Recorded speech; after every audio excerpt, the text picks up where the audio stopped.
आज हम समझेंगे क्लास 10 मैथ्स एनसीईआरटी बुक का चैप्टर नंबर 3 जिसका नाम है pair of linear equation in two variables. आज हम इस चैप्टर की एक्सरसाइज 3.5 के क्वेश्चन नंबर 1 के पार्ट 2 को सॉल्व करेंगे। Question number 1 is which of the following pair of linear equations has unique solutions, no solution और infinitely many solutions. In case there is unique solution, find it by using cross multiplication method। Question number 1 में हमें linear equations के कुछ pairs given हैं।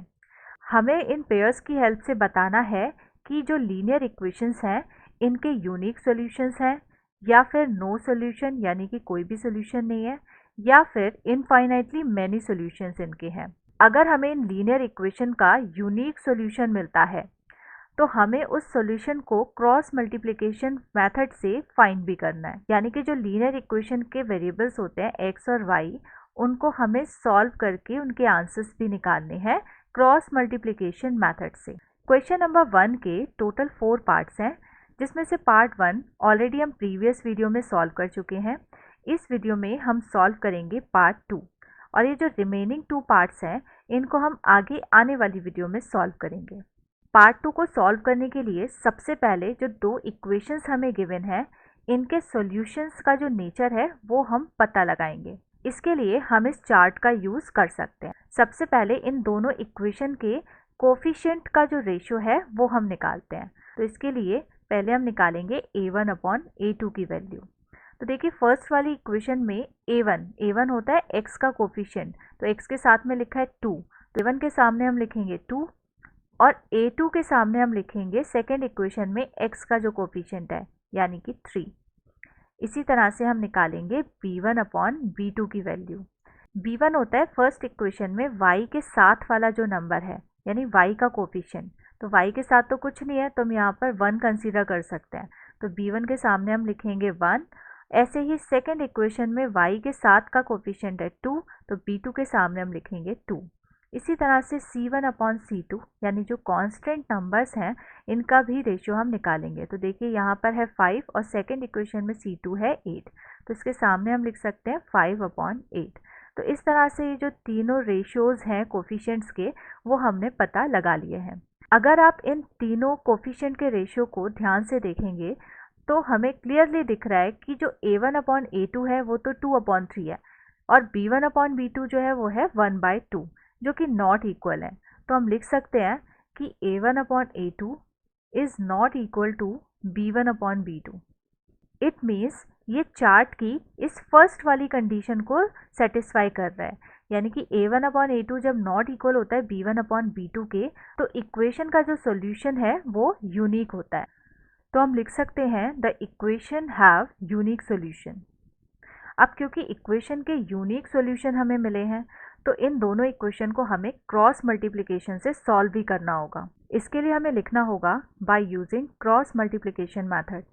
Cross multiplication method से solve करने के लिए सबसे पहले इन दोनों इक्वेशन को हमें अरेंज करना होगा। सबसे पहले इन दोनों इक्वेशन के जो ये कांस्टेंट टर्म्स हैं इनको हमें एक साइड लेके जाना होगा, यानी कि 5 को हमें लेफ्ट हैंड साइड और 8 को भी हमें लेफ्ट हैंड साइड लेके जाना होगा। इक्वेशन कुछ इस तरह की हो जाएंगी 2x plus y minus 5 equal to 0 और सेकेंड इक्वेशन हो जाएगी 3x plus 2y minus 8 equal to 0। अब इन दोनों इक्वेशन के जो कोफिशिएंट हैं इनको हम अलग से लिख लेते हैं। तो देखिए फर्स्ट इक्वेशन में a1 हमें दिख रहा है, a1 होता है x का कोफिशिएंट, तो a1 है 2 और b1 होता है y का कोफिशिएंट, तो देखिए v1 है 1। इसी तरह से c1 है हमारे पास माइनस का 5। इसी तरह से सेकेंड इक्वेशन के कोफिशिएंट हम लिखते हैं a2 हमें दिख रहा है 3, b2 है हमारे पास 2 और c2 की वैल्यू हमें दिख रही है -8। अब क्रॉस मल्टीप्लिकेशन से सॉल्व करने के लिए हमें इन कोफिशिएंट को एक पैटर्न में अरेंज करना होगा। तो सबसे पहले हम लिखेंगे x, यानी कि ये जो पहला वाला वेरिएबल है इसे हमें लिखना होगा। फिर हम लिखेंगे y यानी ये सेकेंड वेरिएबल और फिर हम लिखेंगे 1 होता है कोई भी कांस्टेंट। उसके बाद ये जो कोफिशिएंट हमने निकाले हैं इनको हम अरेंज करेंगे कुछ इस तरह से। सबसे पहले हम लिखेंगे b1, उसके नीचे लिखेंगे b2, फिर हम लिखेंगे c1 c2, फिर y के सामने यहाँ पर हम लिखेंगे a1 a2 और 1 के सामने यहाँ हम लिखेंगे फिर से B1 B2, यानी कि ये जो B1 B2 है ये 2 बार आ रहा है, एक इस जगह और दूसरा ये लास्ट में। अब हम इनकी करेंगे क्रॉस मल्टीप्लाई, यानी कि B1 की मल्टीप्लाई हम C2 से करेंगे और B2 की मल्टीप्लाई करेंगे C1 से। इसी तरह से C1 A2 की मल्टीप्लाई, C2 A1 की मल्टीप्लाई, और लास्ट में हम करेंगे A1 B2 की और A2 B1 की। क्रॉस मल्टीप्लाई करने के लिए आपको ध्यान रखना है कि हमेशा B1 से ही स्टार्ट करना है, कभी भी B2 से मल्टीप्लाई करना स्टार्ट नहीं करना है। अब x और y की वैल्यू निकालने के लिए हम इस पैटर्न को कुछ इस तरह से लिखेंगे। ये जो x है इसके नीचे हम डिवाइड का साइन लगाएंगे और b1 की मल्टीप्लाई करेंगे c2 से, तो यहाँ आ जाएगा b1 c2। फिर हम माइनस का साइन लगाएंगे और b2 की मल्टीप्लाई करेंगे c1 से, तो यहाँ आ जाएगा b2 c1। इसी तरह से इक्वल टू में हम लिखेंगे y और y के नीचे डिवाइड का साइन, फिर c1 की a2 से multiply means c1 a2, minus C2 की A1 से करेंगे मल्टीप्लाई, तो यहाँ आ जाएगा C2 A1। इक्वल का साइन लगाएंगे और ये जो 1 लिखा हुआ है 1 लिखेंगे और इसके डिवाइड में हम ये लास्ट वाला क्रॉस मल्टीप्लाई करेंगे, यानी A1 और B2 की मल्टीप्लाई, तो हमें मिलेगा A1 B2 माइनस A2 की B1 से मल्टीप्लाई, तो यहाँ आ जाएगा A2 B1।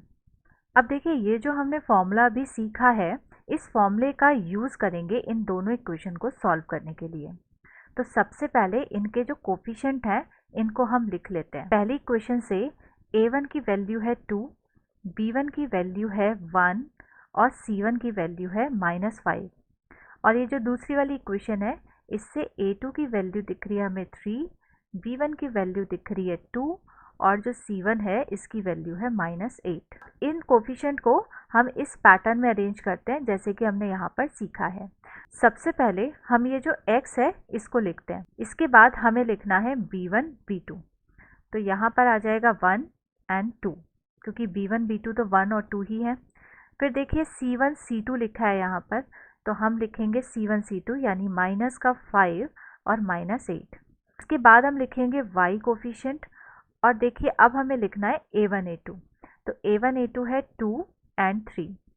अब देखिए लास्ट में आएगा 1, तो यहाँ हम लिखेंगे 1 और कोफिशिएंट हमें लिखना है अब B1 B2, तो देखिए B1 B2 है 1 एंड 2, तो हम यहाँ लिखेंगे 1, यहाँ लिखेंगे 2। अब इनकी करेंगे हम क्रॉस मल्टीप्लाई। अब सॉल्यूशन फाइंड करने के लिए सबसे पहले हम x लिखेंगे, x के नीचे डिवाइड में हम लिखेंगे इस 1 और इस -8 की मल्टीप्लाई, तो 1 और 8 को मल्टीप्लाई करेंगे तो 8 मिलेगा और क्योंकि माइनस का साइन है तो माइनस लगाएंगे। इसके बाद आता है माइनस का साइन, अब हम मल्टीप्लाई करेंगे 2 और -5 की, तो 5 और 2 मल्टीप्लाई करके आएंगे 10। अब क्योंकि यहाँ पर माइनस का साइन भी है तो यहाँ पर आ जाएगा -10। अब इसी तरह से ये जो y है इसको भी लिखेंगे और y के नीचे डिवाइड का साइन लगा के हम इसके नीचे की क्रॉस मल्टीप्लाई करेंगे, तो देखिए यहाँ है -5 की 3 से मल्टीप्लाई करेंगे तो ये हो जाएगा -15। फिर माइनस का साइन आता है, उसके बाद -8 और 2 की मल्टीप्लाई करेंगे तो 8 2 होते हैं 16 और क्योंकि माइनस का साइन है 8 के साथ में तो यहाँ पर -16 आ जाएगा। इसी तरह से देखिए यहाँ पर 1 लिखा है तो हम लिखेंगे 1 के नीचे डिवाइड में 1 के जो नीचे वाली क्रॉस मल्टीप्लाई है उसको करेंगे, तो देखिए 2 की मल्टीप्लाई 2 से करना है तो 2 2 होता है 4। इसी तरह से 3 और 1 की मल्टीप्लाई करनी है, 3 1 होता है 3 और बीच में इनके माइनस का साइन तो लगता ही फॉर्मूले के अकॉर्डिंग। अब हम इसको थोड़ा सॉल्व कर लेते हैं, तो देखिए x के नीचे वैल्यूज़ को हम सॉल्व करेंगे तो यहाँ पर है माइनस का 8 और यहाँ हो जाएगा माइनस माइनस प्लस का 10 इक्वल टू y के नीचे देखिए माइनस का 15 लिखा है, यहाँ माइनस और माइनस की मल्टीप्लाई करने पे आ जाएगा प्लस का 16 इक्वल टू में 1 के नीचे देखिए 4 और 3 है तो 4 - 3 करेंगे तो 1 आ जाएगा। इसको थोड़ा सा और सिंप्लीफाई करते हैं, देखिए 10 में से जब हम 8 को माइनस करेंगे तो हमें मिलेगा 2, तो यहाँ हो जाएगा x/2 इक्वल टू में y के नीचे देखिए 16 और यहाँ है 15, तो प्लस माइनस माइनस होता है तो बचेगा 1 और साइन प्लस का लगेगा क्योंकि 16 बड़ा नंबर है, इक्वल टू में 1 और 1 को डिवाइड करेंगे तो हमें 1 ही मिलेगा।